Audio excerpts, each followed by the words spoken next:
Welcome back to Air Quality Matters. We already have the tools and knowledge we need to make a difference to the quality of the air we breathe in our built environment. The conversations we have and how we share what we know is the key to our success. I'm Simon Jones, and coming up, a conversation with Asit Kumar Mishra, Research Fellow in UCC, that's University College Cork.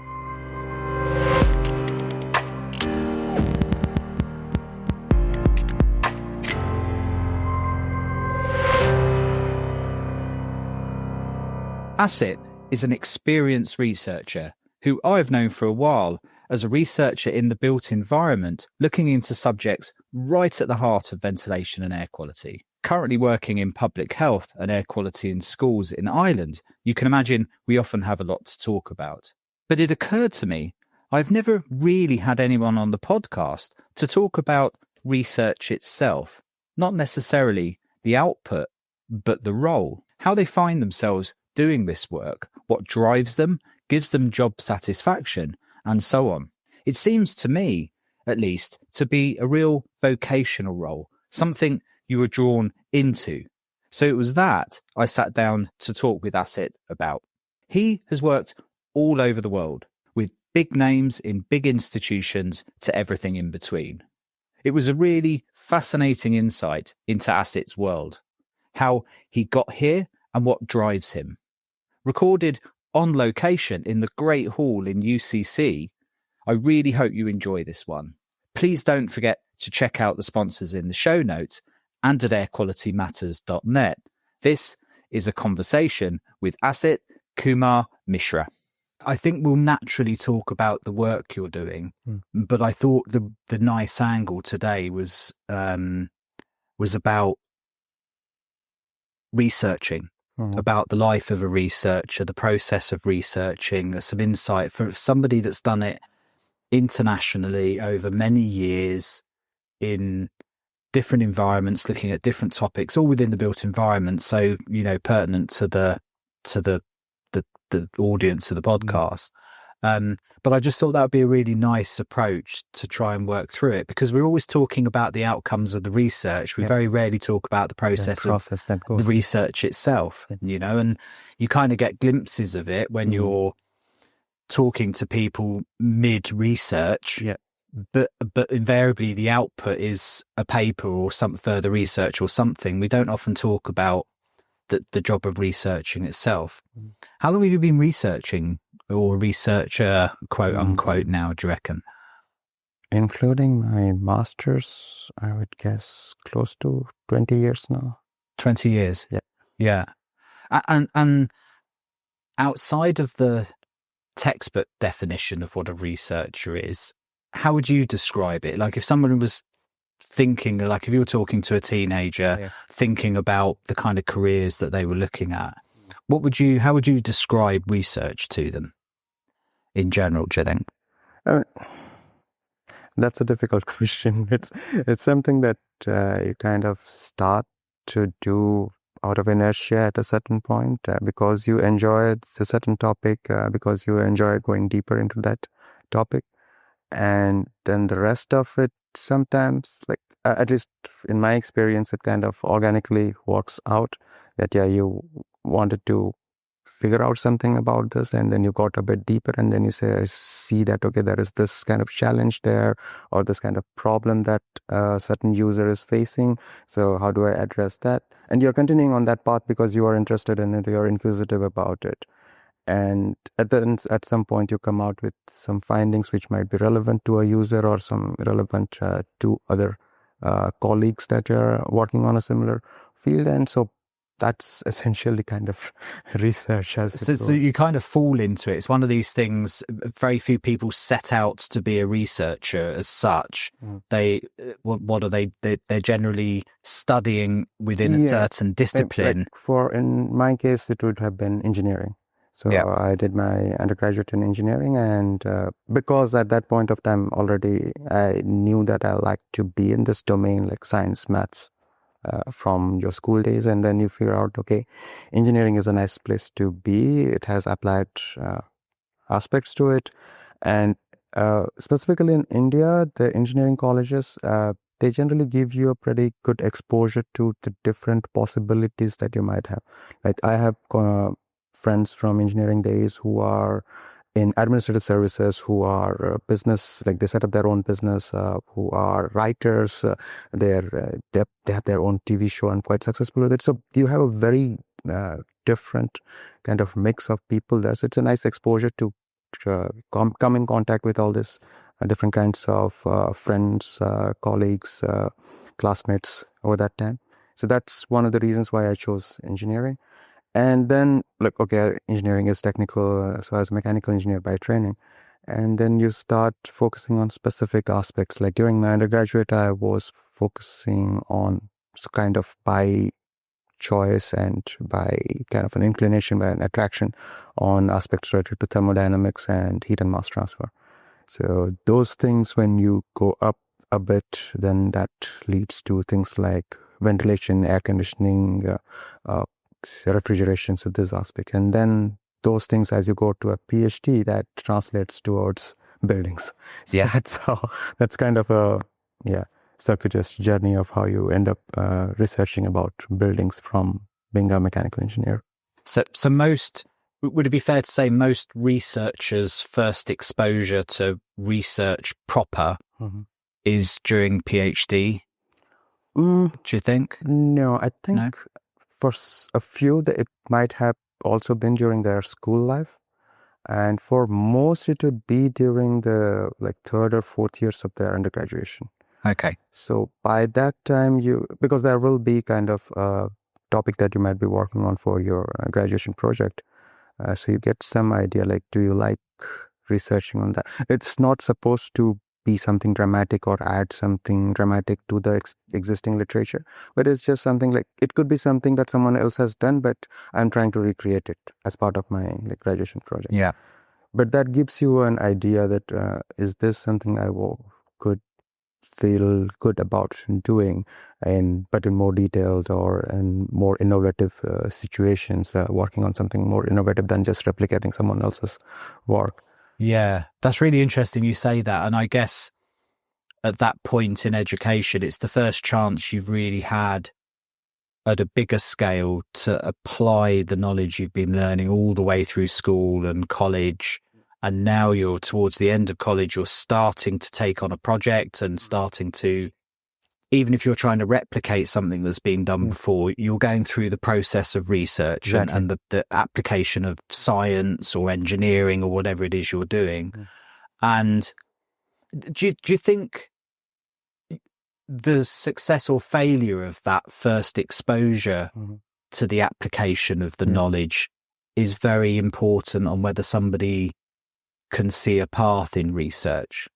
I can imagine if your first exposure to practical application of the knowledge you've been learning in college is a disaster, or your teacher is poor, or you get given a topic that you're not comfortable with or you don't enjoy, I imagine that colours your view of the application of knowledge. Yeah, I think that's a fair point. And as you mentioned, one of the more important factors would be the teacher or your supervisor. So it could be that whatever you are doing doesn't work out. But if you had someone, maybe a mentor, maybe your supervisor, maybe friends or even seniors who kind of gave you the idea that, it's not supposed to work out every time. It's okay if it doesn't work out, as long as you were able to kind of go through the steps. You are sure of what you have done. And maybe you get a negative result. That's okay. A negative result is sometimes also very highly sought out. Welcome to science. Yeah, exactly. Yeah, in fact, that's probably a good setup for most of the rest of your career, is getting used to abject failure of thinking you know what's going on and then realizing you don't. Yeah, it's like I've been thinking about what we discussed earlier, that we'll be talking about the process of research. So there's thinking that, okay, here also there is that Pareto 80-20 principle. Like 80% of your time will be spent on getting 20% of the work done. And if you can survive that, then you can use the other 20% to do the rest 80% of the work. Yeah, and so most of the days, probably 60 to 80% of the days will not end up as you expected them to go, will not have the results that you expected. At those points, it's good to have that kind of passion or that interest in something that you're doing. So then you can go through it, go past it to the 20% of the days when things actually work out brilliantly. Yeah. And in those early days when you were coming out of college, you were starting to look at things like PhDs, how important were the people that were around you in signposting the art of the possible? Were you exposed to other researchers, professors, people internationally in different fields, conferences, those kind of things where you went, this is a world I like, I can see myself here? So in my case, I guess it was slightly different. So after my undergraduation, I did my master's in the US, but that was kind of just before the 2008 crash. So at that point of time, like I tried to have a job in the US for a year or so, but market wasn't very good. Came back to India. And when in India, I started teaching in a local university. And that's where I realized that I like being in this academic environment, teaching students.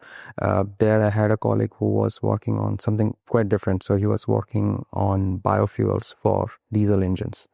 So we did a couple of works together. So I thought, okay, if I'm gonna stay in this environment, I need a PhD. So let's get a PhD done. So I came back to the university where I did my undergraduate from. And during that time, it was really nice to have my PhD supervisor, Professor Ram Gopal.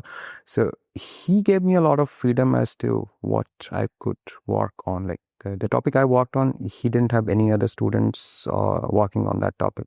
I mean, it was related to air conditioning and ventilation, which he has knowledge on, but he didn't have any other existing projects in that discipline. But because I wanted to explore that area, he gave me a lot of freedom and guidance on, like, especially letting me know that, okay, don't proceed down this rabbit hole. So, Yeah. So that was a good pairing or good combination to have. And so that's where I guess this thing started off, like trying to, like, initially the idea was probably to do some building energy simulations, but I got diverted into the idea of, like, how are buildings being designed? Like, what are the relevant standards for thermal comfort? Like, what says that this air conditioning has to be at 23 or 26, or heating has to be at 21 or 20? So that's where I came into, okay, what are the relevant standards for a naturally ventilated classroom in India, which isn't much explored, or like, and is it something that will follow the pattern for, let's say, or the standards for air conditioned classroom in Texas, or would it be something different? So that's where I went into this idea of, like, looking into people and buildings together instead of just a systems aspect of ventilation and air conditioning. That's where I got involved with occupants and occupant needs, occupant comfort, health, and performance, etc. And what do you think at that time stopped you from just teaching and pursuing a teaching career in university? Was this within your DNA that you just had questions that you wanted to answer, that's the way you'll... is that how it works for a lot of researchers, that they find themselves in academia in some form or other, whether in the PhD environment, maybe doing some part-time teaching while they're doing it and so on?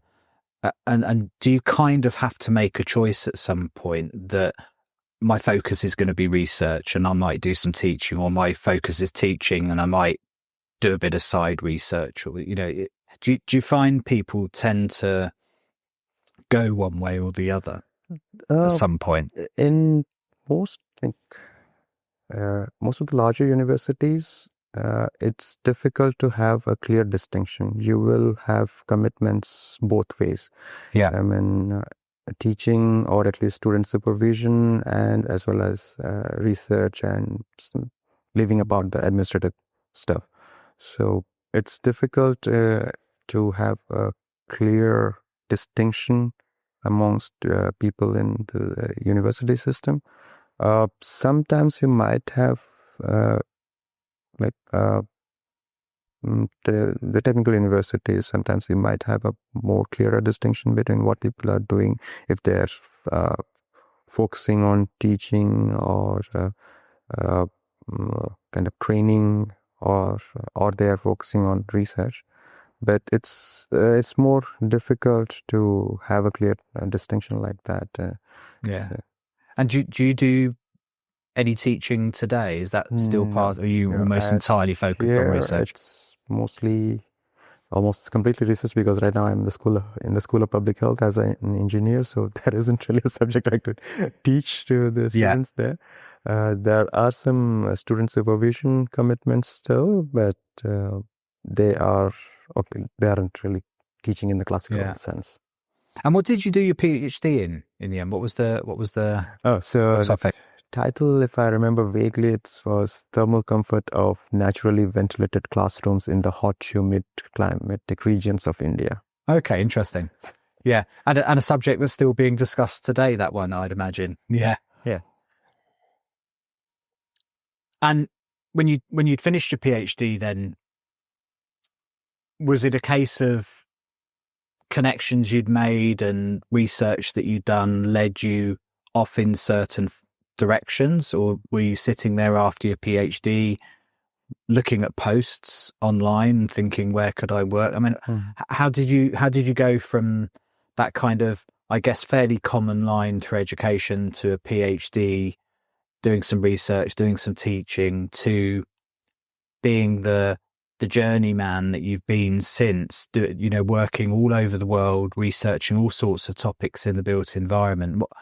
How did you get from there to here? So when it was kind of drawing close to thesis submission and defense, that was already starting to look around for positions. And specifically at that point of time, the idea was to have a postdoctoral experience, because that helps to broaden your perspective and work in a different environment than you did your PhD in. So I work with different people, develop more connections as well.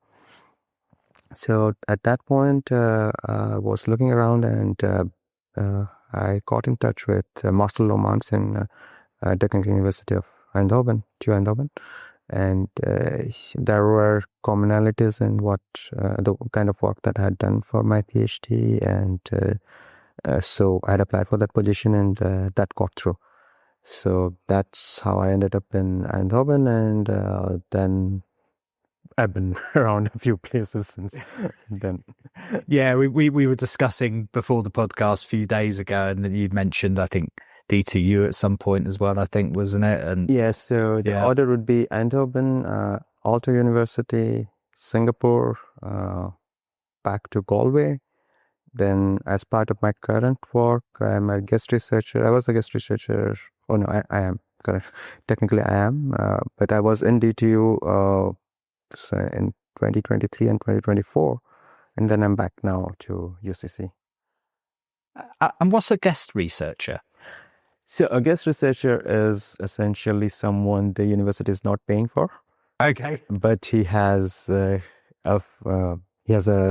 he can use the facilities, like he has access to the library, the lab, and he has a place to sit and work on. Yeah. So because the program works like this, and I guess a lot of Marie Curie co-funds also work similarly, that you have an outgoing phase, but your host university would be, like in my case, it was UCC. So throughout my contract, UCC handles all the administrative stuff.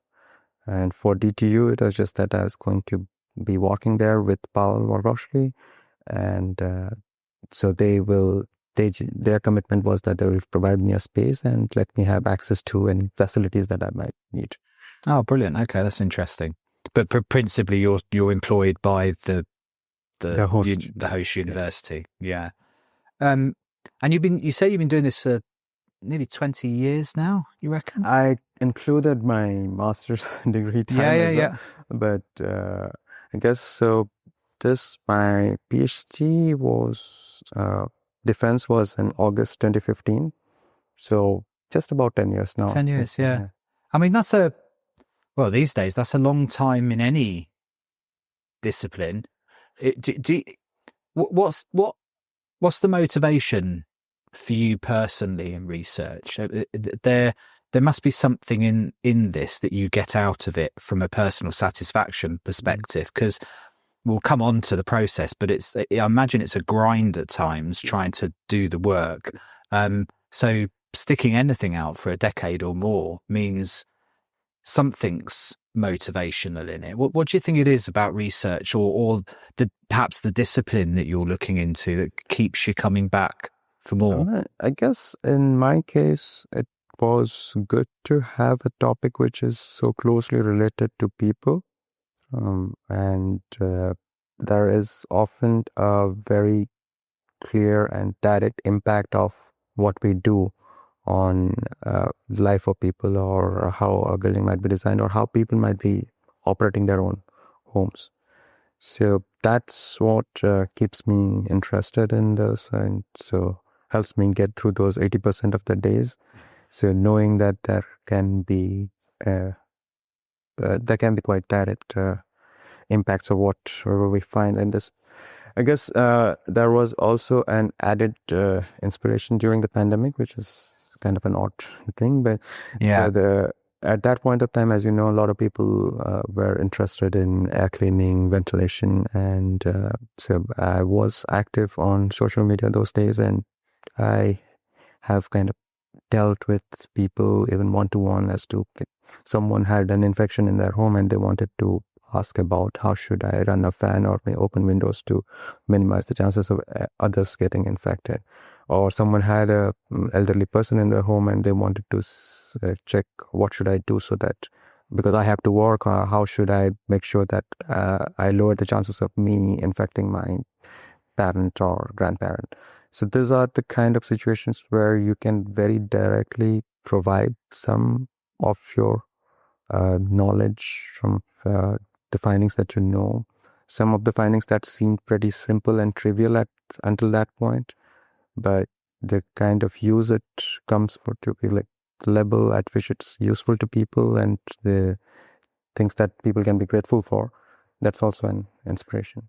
Yeah, and I guess the risk in research is a disconnect from outcomes or benefits or value that you're providing, and within your discipline of kind of buildings, energy saving, indoor air quality, that kind of thing, it is tightly connected to people's perception and outcomes and experience of the built environment. So there is that person connection. I can imagine research, if you're buried away in the back room looking at something that's very disconnected from reality, not reality, but the real world, that slog then must be very lonely, or could get lonely potentially. I guess they would have different motivators or different kinds of inspirations for them, and at the same time, maybe I'm fortunate that I work in a discipline where it is easy to stay motivated and easy to connect with the results of what we do. Yeah. And how have you found the built environment community in general, of researchers and engineers and business? Has it been quite a welcoming place to work in? Have you found it easy to connect with people and network and reach out? Yeah, in general, it's a pretty humble and welcoming community. So it's easy to. It's not very hierarchical. So it's much more horizontal, and there are people at different levels of experience who would be happy to listen to you, happy to welcome you, happy to give their 2 cents on your ideas. So overall, it's a good experience. It's a good bunch of people to work with, and based on my discussions with colleagues who are in other disciplines, I know that it is not always so in every discipline, so it's not something well, they're welcome to life. You can just get unlucky, can't you? There's what do they say, there's assholes everywhere, and you just never know when you're going to meet one.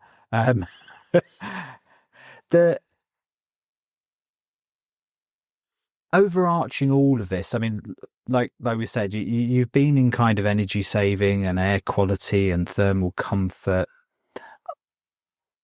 Are there some big questions in that field that you feel compelled to look at and answer, or is it generally in the research and the stuff that you've found yourself involved in, has it been much more specific than that, or are you kind of, is it driven by, for example, sustainability and energy savings? Is it driven by trying to answer health outcomes, or do you find interest in the detail? Is it something comes across your desk, or an idea, or a collaboration idea with a group of people that you go, yeah, that's what gets me going? Or is it something bigger than that that kind of motivates you to then? At some level, I guess it's both. So when I did my PhD, the focus was that how do I look at a standard that would facilitate energy sustainable classrooms.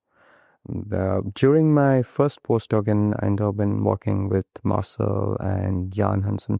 So Jan Hansen is a pretty big name in buildings energy simulation. So at that point of time, it became clear that, okay, buildings are there primarily for occupants. Now, we don't want a building to be splurging energy or wasting energy, but at the same time, if it is necessary to keep my occupants comfortable and safe, I'll use that bit of energy. The building's responsibility is not to generate clean energy or not to be like the poster boy for energy conservation. As long as it's keeping the occupants comfortable and safe, it's probably contributing more, because sick people are a big energy intensive, like it's a big drain on energy. As we say, like one of the most energy intensive things we do is falling sick. So it involves a lot of resources. So if it can keep the occupants comfortable and healthy and productive, then it's doing plenty.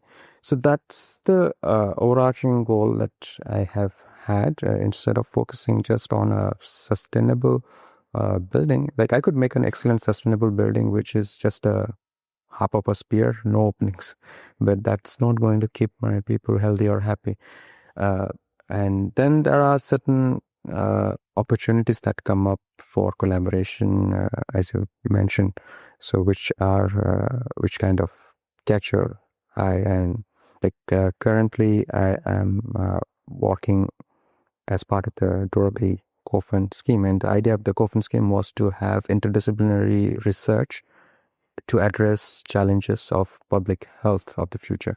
So one thing that I have found interesting in working with people from public health here at UCC is there are a certain like frameworks in public health which can be easily translated to studying indoor climate or studying even building energy usage.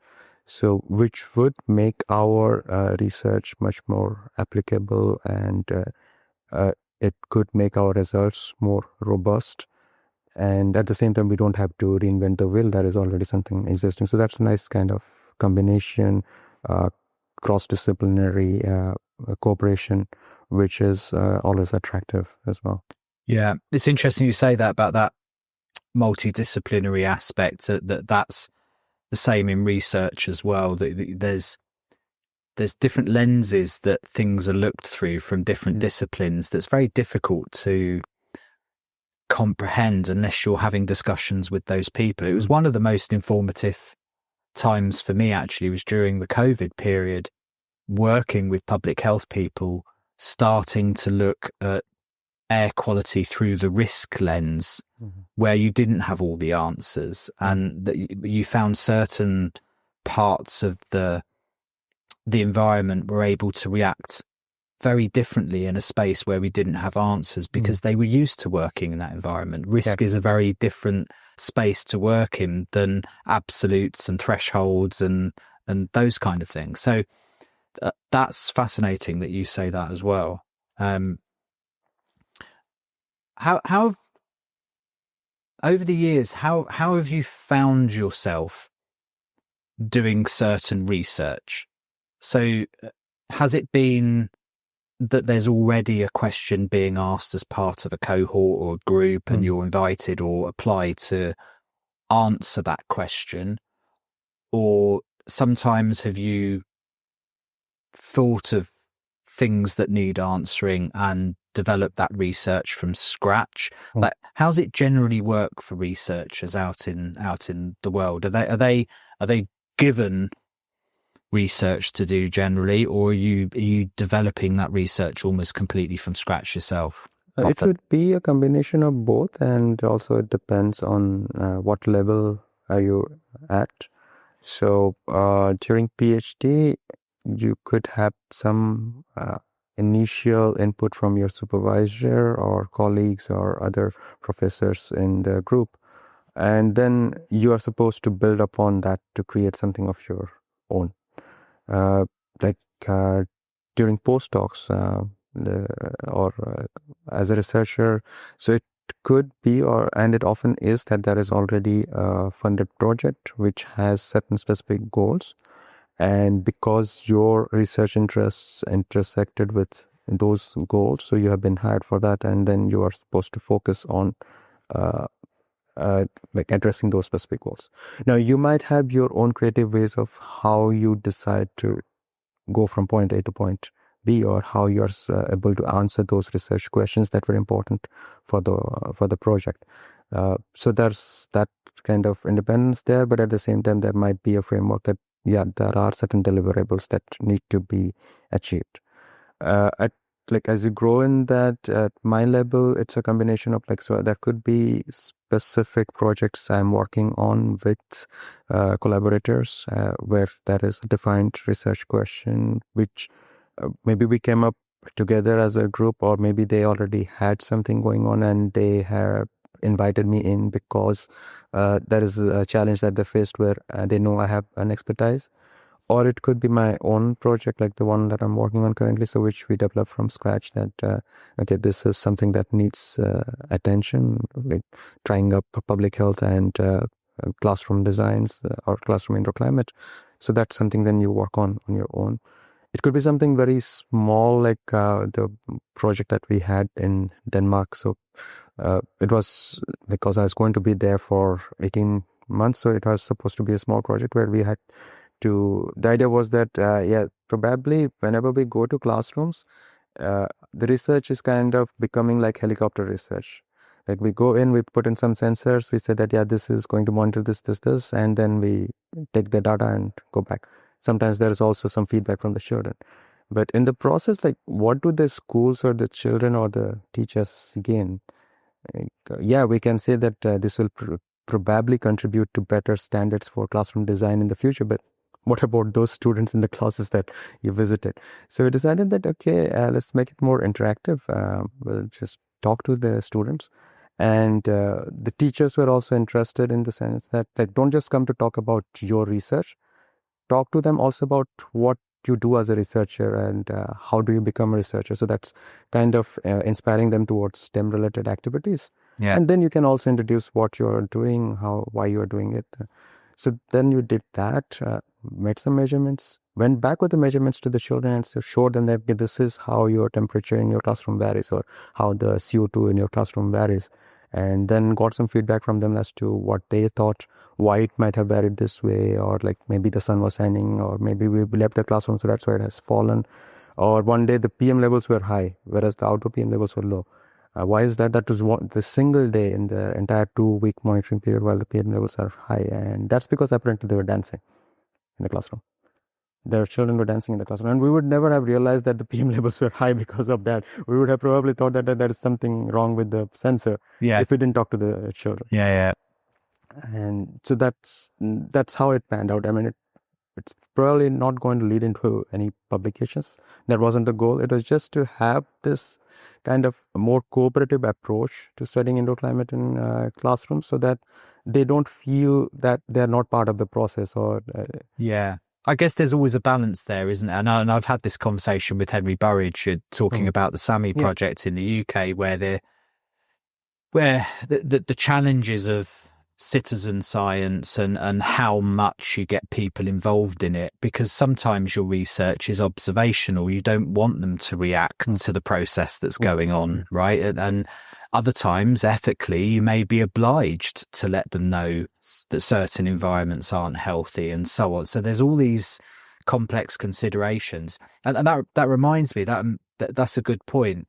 The kind of stuff that you're talking about there is kind of field research as well. And field research can be very different to lab research or theoretical research or whatever. Is that something you found yourself doing quite a bit of, the field work research? And is that why you get this good connection with people and their environments? Is that fair to say that a lot of your work has always been based on out there as opposed to in here?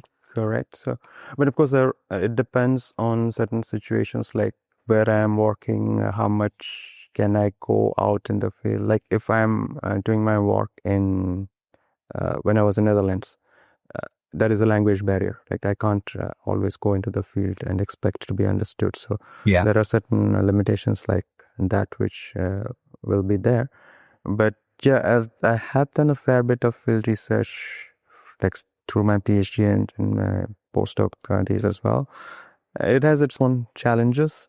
Things don't always work out in the field as you expect them. It's not as controlled as in a lab environment. And but yeah, there is also the connection with the end users there. So yeah, especially when you're dealing with things like kids and you see them come alive with the science that they, you see them develop an interest in something like that's an amazing thing to see. I think everybody gets a buzz when you see people engage with the science of what you're doing. I take it research, like many things in life, isn't an endless pot of money. So you're often having to make compromises and direct resources in certain directions and so on. Yeah. Is that something that comes with experience? Do you find when you're looking at a body of research that instinctively at this stage, you know what's going to be a dead end or what's going to be a pull on resources or how to efficiently get to what you need to get to? You were joking at the beginning about the 80-20 rule that you're going to, even when you know what you're doing, with this time you still spend 80% of your time doing 20% of the work. Yeah. Like that's unavoidable, I take it. Yeah. Sometimes, yes, like you have an idea of how to budget your money or budget your resources. Sometimes you may not know, so those aren't the nicer or more pleasant times. But typically, what we try to do is try to have a good starting basis, and this is something that I kind of learned in my stint during Singapore, working with Stefano Scavone. He is in UC Berkeley. So we would always start up with, like, based on his advice, that we'd start up with, like, what do we really want? Okay, what is the, like, if you want the moon and the stars, let's start off at that point, and then we can make adjustment based on practicalities, based on what's necessary, what's not, and then finally arrive at something that is both feasible and would also answer the questions that we have in mind. Like, it could be that very simple example. Let's say there is a field research and you had to choose between temperature and humidity. But most sensors with the same price will give you both. And if you have both data, it could be useful later for you or maybe someone else who is working on something similar. So measure both. But whereas if you wanted to have something more like, let's say, black carbon or ozone, so those are costlier alternatives. So there has to be a really good reason as to why I want that. And if I have that good reason, I might as well spend the money to get it, because otherwise I'm not answering my basic question. Yeah. So it has to be like, you start with assuming you have all the resources and then narrow down to what you really need to answer your questions. Yeah. Yeah, now I know what you mean. I'll have you back to the podcast in just a minute, but I wanted to tell you briefly about Imbiot, a partner of the podcast. I came across Imbiot a while ago, and in fact, completely unrelated to the podcast had been trying out some of their sensors here in my office, which I still have here today, and with customers. I was seriously impressed then and remain so. Imbiot are a multidisciplinary team with a common goal to promote healthy and sustainable interior spaces. They manufacture smart indoor air quality monitors and an exceptional cloud platform. I get to see and use many products, as you could imagine, and Imbiot stands out here. The quality of the product, the innovation they bring with sensors and connectivity options, and a platform with some unique approaches to reporting and integration with many of the reference standards in the sector like Reset, Well, Lead and others. Their devices can also be integrated to any building to control and automate the operation of HVAC systems, ensuring optimal air quality and energy savings. Details are in the show notes as always, and at airqualitymatters.net and at Imbiot. That's INBIOT.ES. Now, back to the podcast. It's probably an impossible question to answer, but can you walk me through what a typical research project looks like for a researcher? Like, what's the life cycle of a research? And as, in your field, in this built environment field where you're looking at air quality and thermal comfort and so on, has it typically had a duration as well? So, like, have you found that typical research you've been involved in has been a 2 or 3 year project and it has this kind of a pattern, or is it just too varied? I guess I can start with the end of your question. So there isn't a typical life cycle for a project. So it really depends on what kind of project it is. And so like I was involved in a project which was retrofitting a zero energy building to a plus energy building. That, I mean, including my involvement of around 2.5 years, that thing was probably 6 years. And that's not typical, but that can happen because it's a big project. There are a lot of levels of approvals to get and finalize. So that could happen, but at the same time, it could be something which is simple enough and gets completed within 8 months.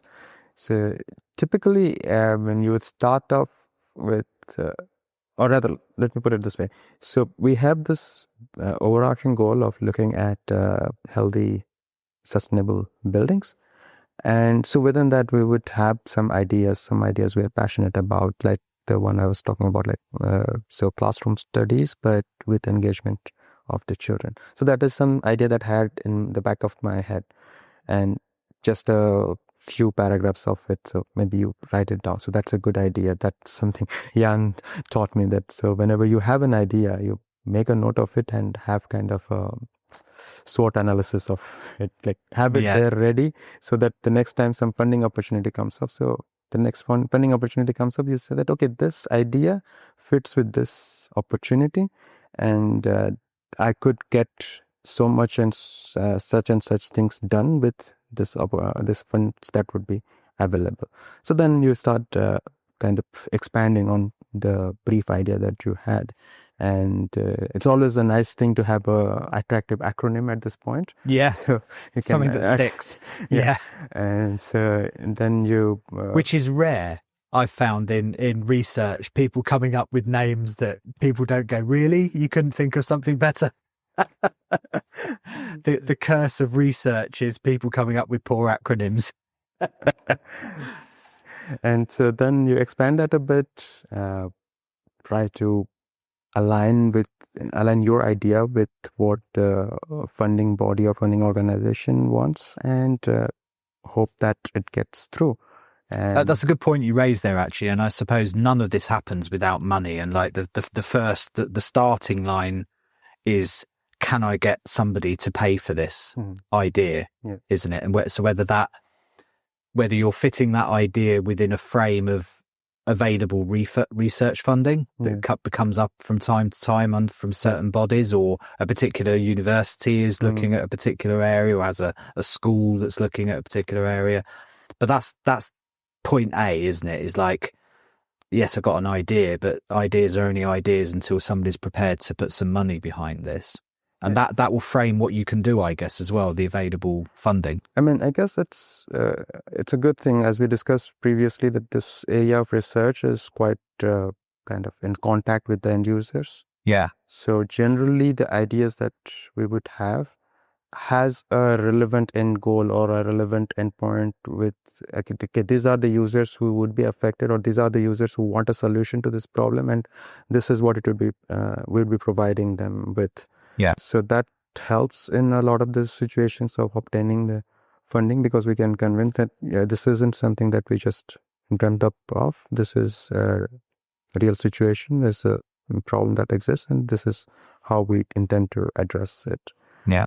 And once you have the funding, then it's, of course, it goes down to getting the required approvals, then planning out when you're going to do what. If you need to buy stuff, buy them, deploy them, get some data. If you want to ask questions, ask the questions. But like, you have to treat all of this as instruments, and study design has to be quite rigorously done. Otherwise, you will end up wasting your time, and you will end up wasting the time of the participants or the stakeholders, which is worse. Like, your time you want to waste, fine. Yeah. But if you disappoint the, like, let's say it's a classroom, the stakeholders would be the school, the teachers, even the student and kids. It's really loathsome to disappoint them or waste their time, because next time you want them, they won't be there for you.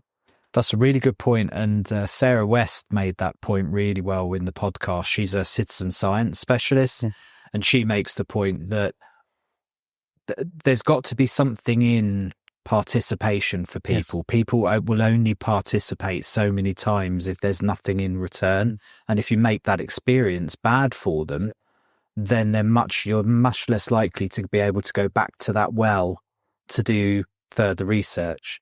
And that's something we haven't touched on, is that often these ideas come out of stuff that you were doing previously. So nearly always at the end of this stuff, you're going, we didn't quite answer that. We need to, so these things don't just happen in isolation. They happen as a result of years of something not quite answering something. Yeah. And if you, like you say, if you need to involve office workers or school children or whatever, you owe it to them that it's well thought through and has an impact.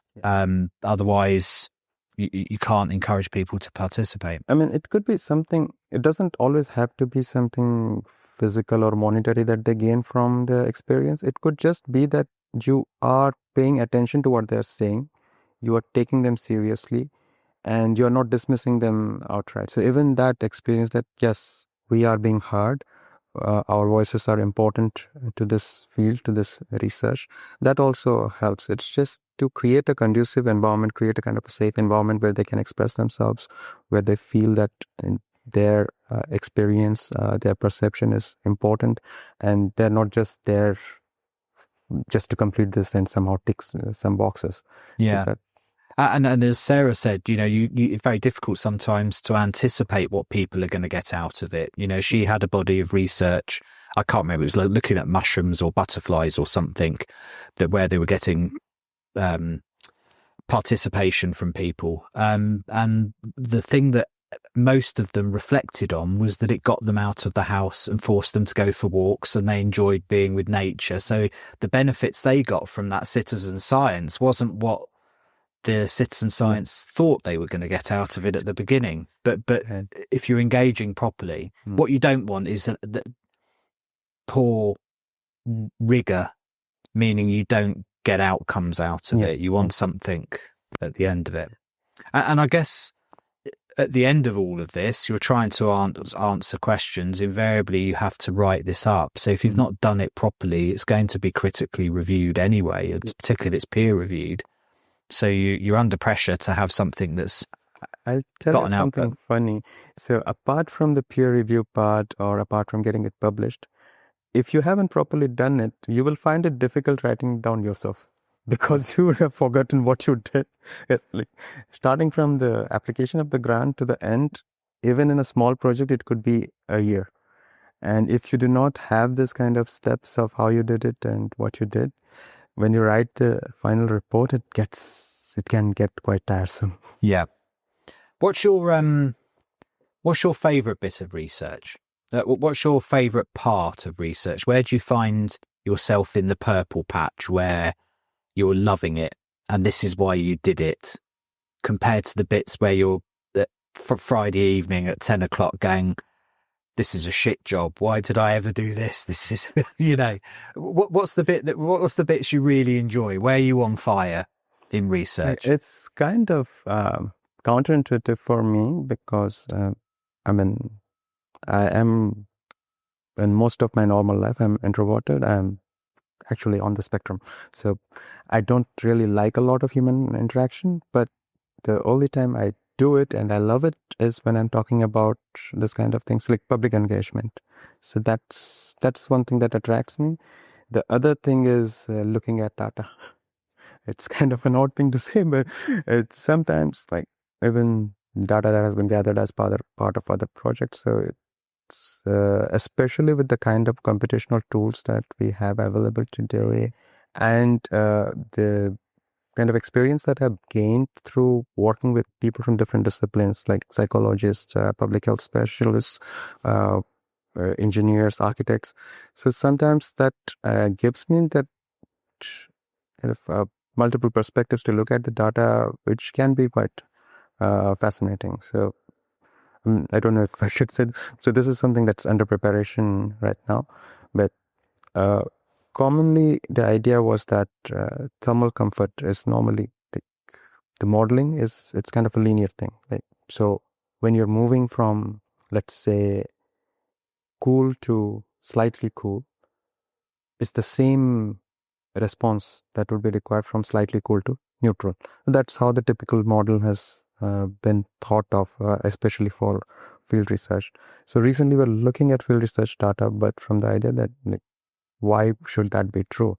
It's more likely that at the extremes, there will be probably smaller changes in temperature needed to change the perception. So let's look at it that way. And specifically, we're looking at the differences between school classrooms versus university classrooms because of the age difference. Yeah. And so then you see certain differences that, school students, they respond in a slightly different manner, especially at the extremes, which means that we need to be more considerate, or we need to look at it more carefully when we're designing a school classroom as opposed to a university classroom, because the age is different. There are more opportunities to adapt to their environment, and they can be more assertive. Like if they're not comfortable, they'll probably leave the class. That's not true for a school child. So those are it's the looking at the data, but from a human perspective. Interesting. Yeah, and I was only talking to a lady yesterday who has come alive in social housing predominantly because she started looking at data, and she's been fascinating to watch her journey, discovering how housing works through the eyes of data, with the experience of having to manage those tenants as well. And it's been really interesting to see how the excitement she has around data. For you, is it I'm probably using the wrong terminology, but is it the hard data you like, the sensor data, the numbers? Do you like the softer data, the questionnaires, the cognitive performance studies, is it a combination of it all? Is it just the beauty of trying to stitch it all together and see patterns? And is it that the bit that you enjoy, that kind of collecting stuff from the built environment and trying to see what's going on in some way? I think it's a combination of both. And okay, so one thing I would always advise anyone who's starting on this field is that have clear objectives of what you want with the data. Okay, whenever you have a massive amount of data, and these days it is very easy to get a massive amount of data, it's very easy to go down rabbit holes and see, oh, that's a correlation that I see. I want to explore Causation that. versus correlation. Yeah. And you can put enough data together, there'll be patterns in everything. I mean, even if leaving aside the causation and correlation part, it's just that if you get distracted, there is a lot in the data that can distract you from the original questions that you started to try to answer. And it's a waste of time. Like, it could be a very interesting idea, it could be a very interesting correlation, but leave it aside for someone else to explore, or maybe you can explore it but after we have done after you've done your job. Yes. So otherwise it's very easy to get distracted by large data. I get the sense you're speaking from personal experience, that you've so that's 4 hours later on a Wednesday evening, you're going, what am I doing? Like, no, hang on a minute. That's not, So that's something you start up doing. Like during my PhD, I've done that a lot of times. And but that's kind of what you learn with experience. As I have this experiment. This is my experiment design. And I hopefully have collected enough data to answer my questions, and then have a look at the data that, okay, again, that will tell you that do you have enough data to answer the questions that you started out to answer. And then you can think of what kind of models to use to look at correlations or not. So it's important to think of who you are doing it for, like the occupants, what age group they are, what is their background, which climate are they acclimatized to, and what are the situations, like how much control do they have of their environment. Then look at the kind of instruments that you have used, like have you measured temperature, humidity, CO2 levels, door and window openings, and at the same time, like instrumentation, like surveys, like what kind of survey should I use? Should I use the same survey for elderly people as opposed to for children? And how can I make my surveys more interesting for children so that we get consistent responses from them? So you have to think of these things, then look at the data, and then you think of, okay, this is what I have, and these are the questions that I need to answer. So maybe I will use this model or this kind of correlation to get to my answer.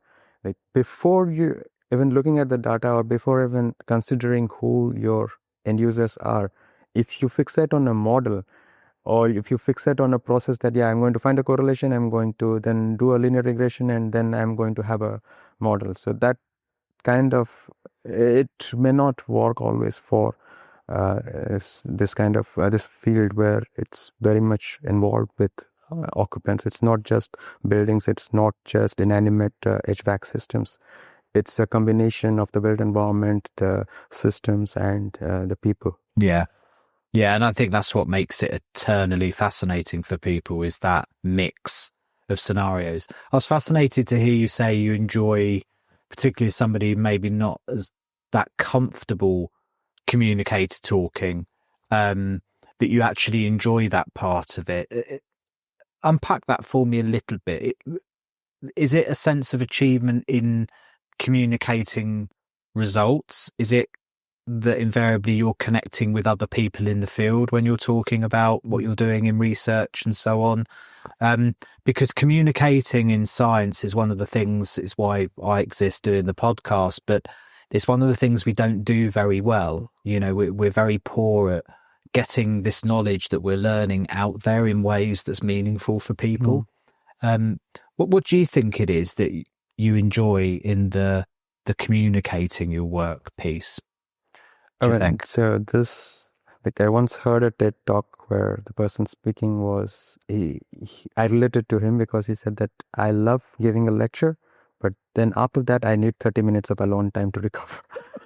Okay, so I related to that. So I do need that alone time to recover, because like this isn't normal or natural for me. But what I enjoy particularly about it is trying to put the knowledge basis that we have in as simple a form to communicate as possible. Yeah. So, I strongly believe that, this is engineering. This isn't some, it's not what relativistic mechanics that I can't explain to a 8-year-old. No. So I should be able to do that. If I am not able to do that, then maybe I do not understand it well enough myself, or I haven't thought of good enough representation, good enough analogy, or good enough form to communicate it. Yeah. So that's the challenge which I have to overcome. And once I feel that I have it in a form which can make it easy to communicate, then I'm happy about it, and I want to show it off that, okay, this is how it works. But I think that's so true in general. There's something very cathartic about being able to express the complex in terms that everybody can understand. Because I think you have to go through a process yourself of understanding something deeply enough to be able to express it in a way that's understandable. Right. Because you can always tell when people don't fully understand the subject. They struggle to simplify it. They struggle to, I think it was Feynman, wasn't it, that spoke about that, you know.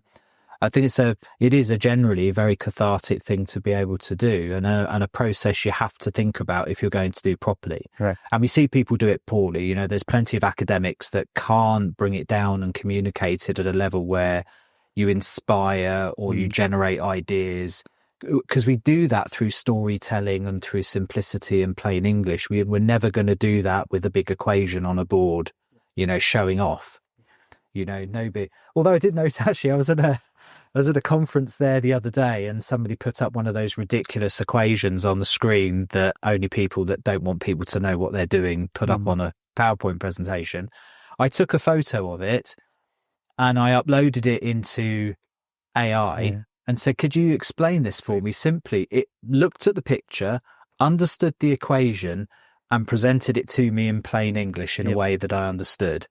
And I was like, that was the first time I've ever done that in anger. I knew it was possible, but it's the first time I've actually been in a conference where, you know, we all do it, don't we? We see a slide come up and you take a photo of it. And what I would have done in the past, if I'd have remembered post the conference, which I very rarely did, was I'd send it to somebody that I knew about it and asked, could they explain it to me? But you'd have to wait for them not to be busy to be able to do it. Whereas this was done in 30 seconds. It was a photo and it explained it perfectly. And I showed it to the person that put it up on the slide. And I said, is that right? And he went, wow. Yeah, that's amazing. So like times are changing, I think, for things like that. Also further evidence that a lot of things that we might think are complicated are not. Yes. Okay. Yeah. I mean, of course, there's a bunch of complex mathematical equations behind why opening a window works. Sure. Okay. But those aren't really a concern of a person who's going to open a window or who's going to decide if I should or shouldn't open the window. Right. Yeah. So you can then the idea is to convey to them, like, when should they open the window, or how do you tell them that opening the window might not work in a certain situation? Talk in simple terms, like if there is a wind, if there is a temperature difference, like if it is warmer outside, then you are more likely to gain more benefit from opening the window. Or so even complex equations would have simple interpretations that if the AI can tell you, then you should be able to do that for your audience as well. Yeah, no, absolutely. Yeah, no, I just really liked your explanation of that. And also, I think a lot of people can also appreciate the going finding a quiet room for 20 minutes after you've been in front of a load of people talking, because it's not a comfortable thing, I think, for most people, to be fair. Tell me a little bit about the work you're doing at the moment then. I mean, we've spoken a lot about the process of research, and I thank you for that, actually, because as I said to you at the beginning of the podcast, very often in these conversations, we're talking about the subject itself, and very rarely, I think, have we paused to think about the process of researching and why people would do it and what they get value out of it. I suppose before we jump on, just to finish that conversation off, is this a job you'd recommend to people? Like, or do you think people have to find a passion and be pulled to it because it's just so torturous that you've got to have a passion for the subject matter to bear it? Or you would actually say to somebody at the age of 15, researching is the career you want? Like, is the job of researching a job that you generally recommend to people? I wouldn't recommend unless you are passionate about a certain topic, and it could be any topic, and you can enjoy working on that. And so it doesn't have to be engineering. It could be arts, sciences, literature, whatever fascinates you. I guess that's true for a lot of jobs, that you're passionate about what you want to do. And then, like, if you have a real passion for what's behind the research, then you would enjoy the process as well, because that process is helping you get deeper into something that you love or like. Yeah. Otherwise, as you said, it can be quite torturous. Yeah, for sure. I suppose that's true of most vocational type careers, is that people find themselves doing it because they're pulled to answering or in service of something. They can't help it. We had a kind of funny theory, like I was discussing this with Pavel, that people who work on indoor air quality, they are typically also people who are sensitive to indoor environments, and they might have this more sensitive to smells. Yeah. So, and people who are more sensitive to lighting, except they work on lighting. So this is you wonder that, or whether it's chicken and egg. Are you sensitive because you know, or are you encouraged to know because you're sensitive? Yes, I know that I was sensitive before, because so this is, I think I was in grade 10, so that would be like the second year before leaving cert. Yeah. So we were in a kind of a computer classroom, and it was air conditioned. So air conditioned, but with split AC, so no ventilation. And I suddenly started feeling quite feverish. And then when I went outside, it got fine. I thought maybe because it was due to nervousness or whatever. But later, like when you come into this field and you discover that, okay, that was sick building syndrome. So I am amongst something like 5 to 10% people who suffer from sick building syndrome. And quite recently, like in 2020, we're doing a study related to CO2, impact of CO2, and as opposed to impact of poor ventilation. So I knew that on the days when ventilation was low, on that day I would start to feel like it was a 2.5 hours study, and I was there with the people.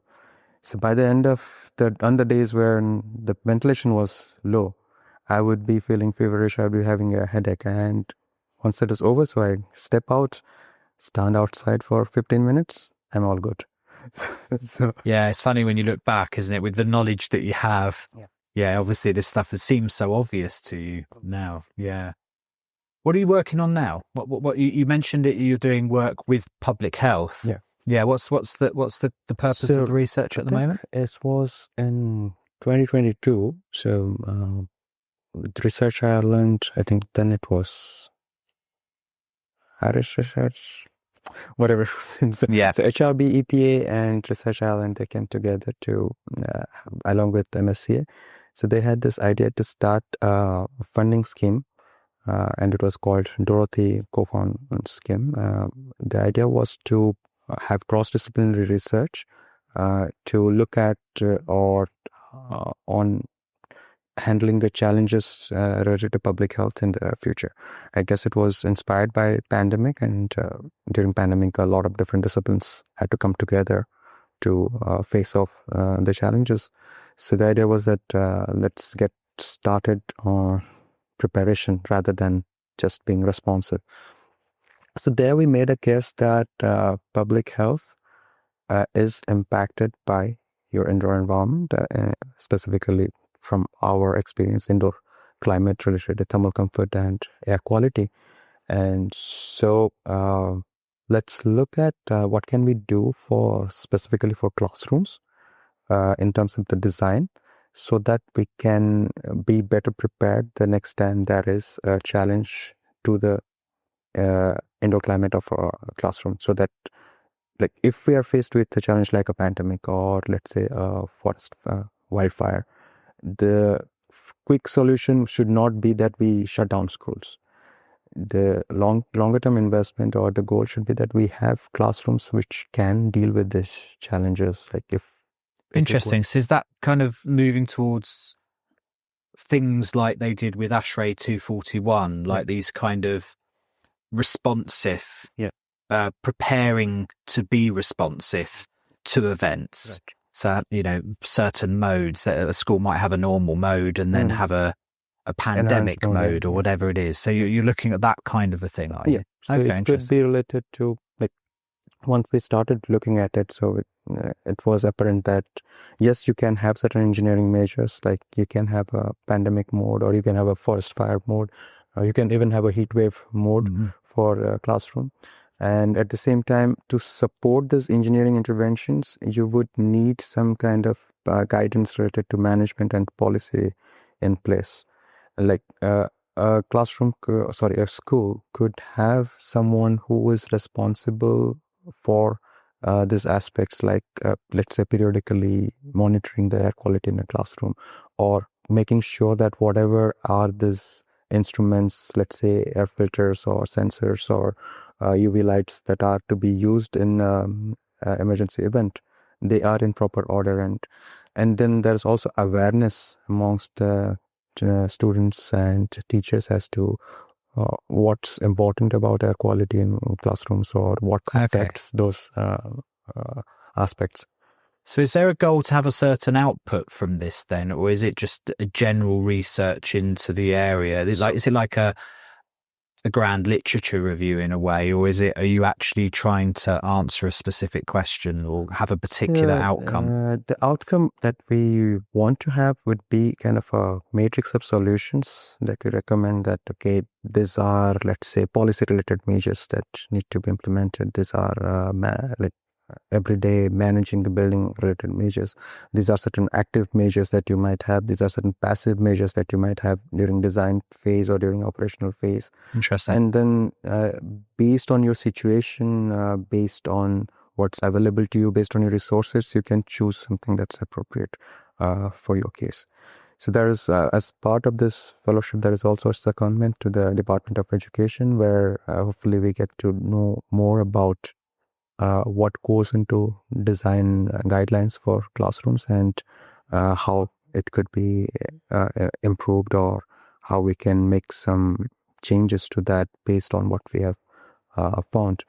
And at the same time, what are the current goals in terms, because they are also impacted by the climate plans and climate goals of Ireland.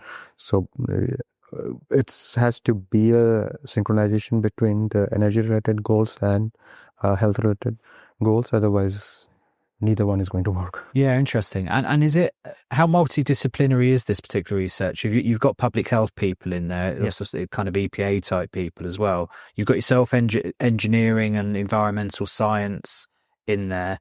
Are there others? Are there other disciplines in the research that you're doing? Primarily, so we have people from public health from UCC, people from the side of engineering, that is me and Powell from DTU.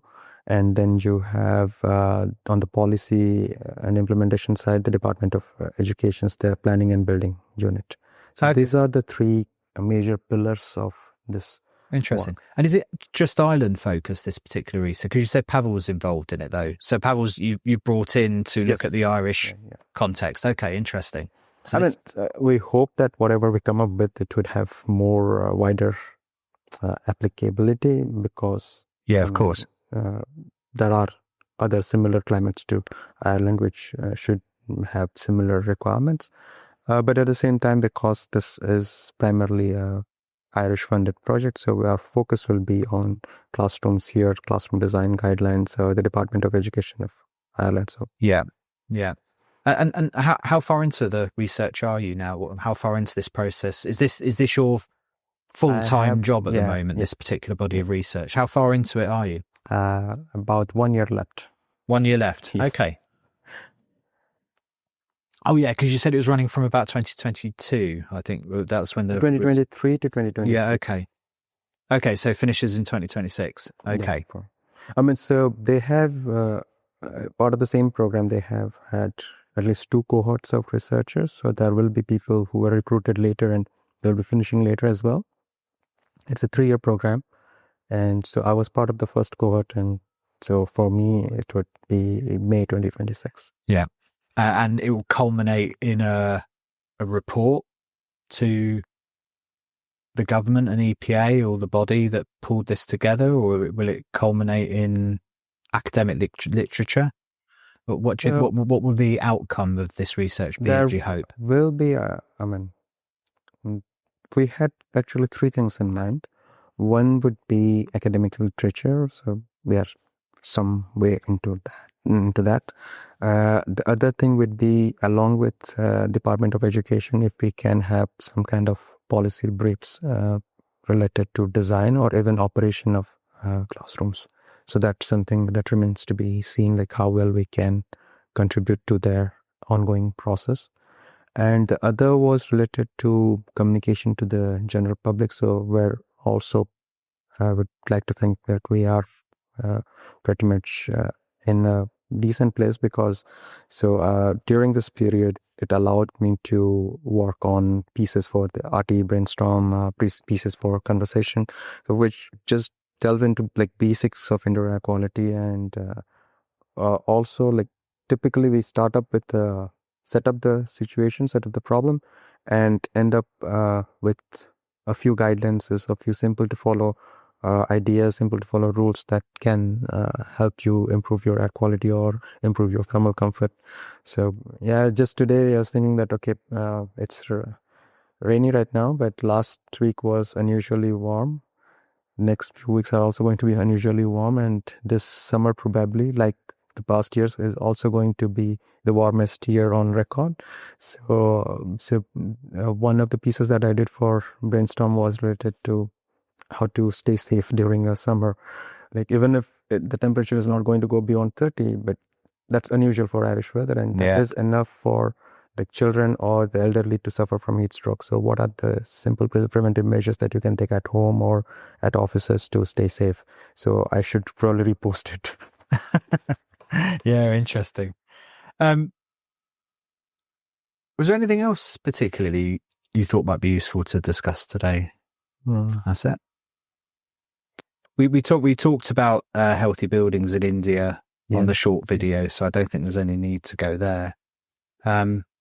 Look, for me, I think it's been a really fascinating insight into the work of a researcher, how you'd find yourself in this space, some of the kind of work that you find yourself doing, and the kind of person you'd want to be to do it. So I can't thank you enough for your time. I think it's been really interesting. It's been certainly very insightful for me. And like I say, I spend a lot of my time talking to researchers, but never really stopped to ask them about researching as such. So that's been absolutely fascinating to talk to you about. Asit, thanks a million. I really appreciate your time. Thank you so much. No problem. Thanks for listening. Before you go, can I ask a favour?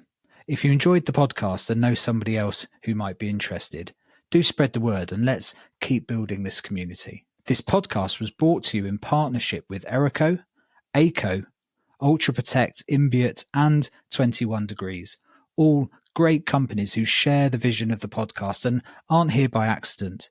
Your support of them helps them support this show. Do check them out in the links and in the show notes and at airqualitymatters.net.